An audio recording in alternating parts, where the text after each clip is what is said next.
the Lord is fair in everything he does, and full of kindness. He is close to all who call on him sincerely. He fulfills the desires of all who reverence and trust him. He hears their cries for help and rescues them. He protects all those who love him, but destroys the wicked. Psalm 145, verses 17 through 20. There was a king named Nahash, who was the ruler of Ammon, a nation east of the Jordan River. The king wanted to lay siege to Jabesh, an Israeli city to the west. The citizens of Jabesh asked for peace, but King Nahash said he would give peace only under one condition. He said, "I will gouge out the right eye of every one of you as a disgrace upon all of Israel." When word reached Saul about Jabesh's plight, the Spirit of God came strongly upon him, and he became very angry. He sent messengers to them, saying, "We will rescue you before tomorrow noon." Early the next morning, Saul arrived with an army of 330,000 men, divided into 3 detachments, and they launched a surprise attack against the Ammonites and slaughtered them all morning.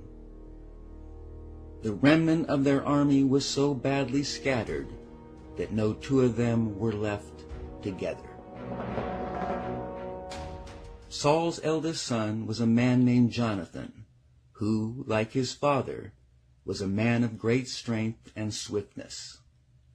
He was an excellent soldier and military leader.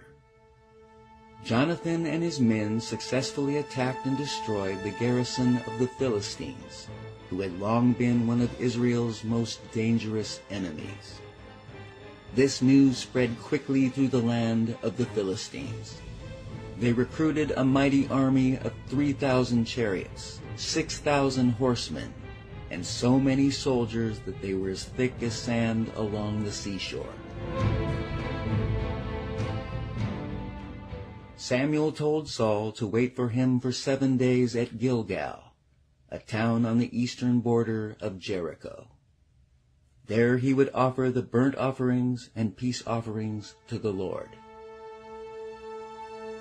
When the men of Israel saw the vast mass of enemy troops, they lost their nerve entirely and tried to hide in caves, thickets, along the rocks, and even in tombs and cisterns.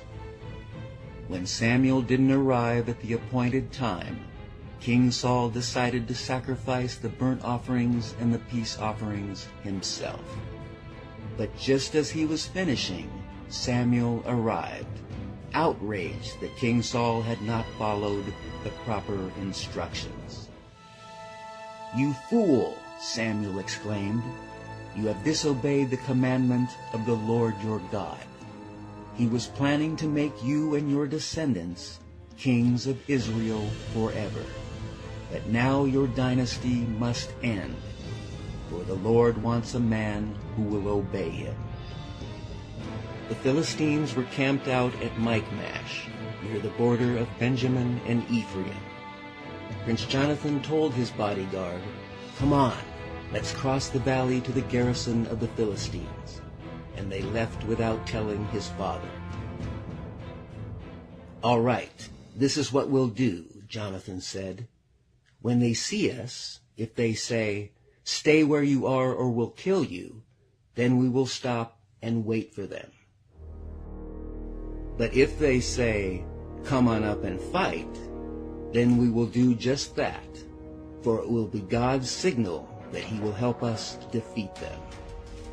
When the Philistines saw them coming, they shouted, "Look, the Israelis are crawling out of their holes. Come up here and we'll show you how to fight."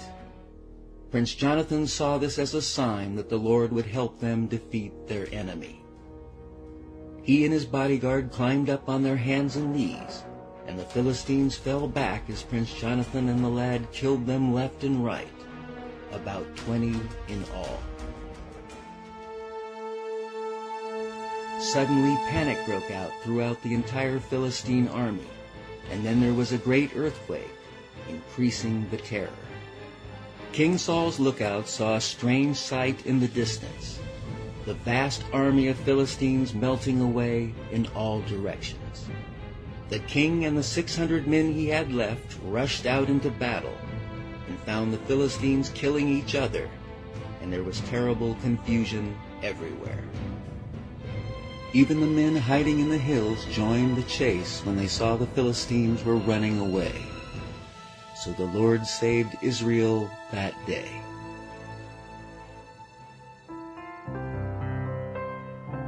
You did your best to kill me, O my enemy, but the Lord helped me. He is my strength and song in the heat of battle, and now he has given me the victory. Songs of joy at the news of our rescue are sung in the homes of the godly. The strong arm of the Lord has done glorious things.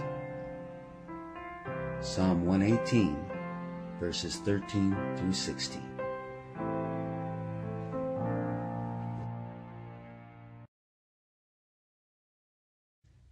There was a nation called Amalek, which sat in a desert region south of Beersheba.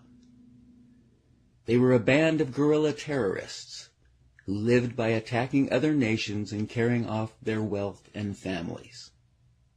They were the first to attack the Israelis when they entered the Promised Land nearly 400 years before, and wouldn't allow them to cross through their territory. God wanted Saul to settle accounts with the nation of Amalek, to wipe out and destroy everything. The king and his men butchered the Amalekites and captured their king, a man named Agag. However, King Saul and his men kept the best of the sheep and oxen and the fattest of the lambs, and destroyed only what was worthless or of poor quality. When Samuel found Saul, the king greeted him cheerfully, admitting that they had spared the best of the sheep and oxen, but were planning to sacrifice them to the Lord. Samuel told him, "Has the Lord as much pleasure in your burnt offerings and sacrifices as in your obedience? Obedience is far better than sacrifice." King Saul admitted his sin and pleaded with Samuel to join him in worshiping the Lord. Samuel initially refused, but finally agreed to go with him. But first, he asked that King Agag be brought out before him. The king of Amalek arrived full of smiles, thinking the worst was over. Samuel told the king, "As your sword has killed the sons of many mothers, your mother shall be left childless." The old prophet took a sword and killed King Agag, and the score with the Amalekites was finally settled.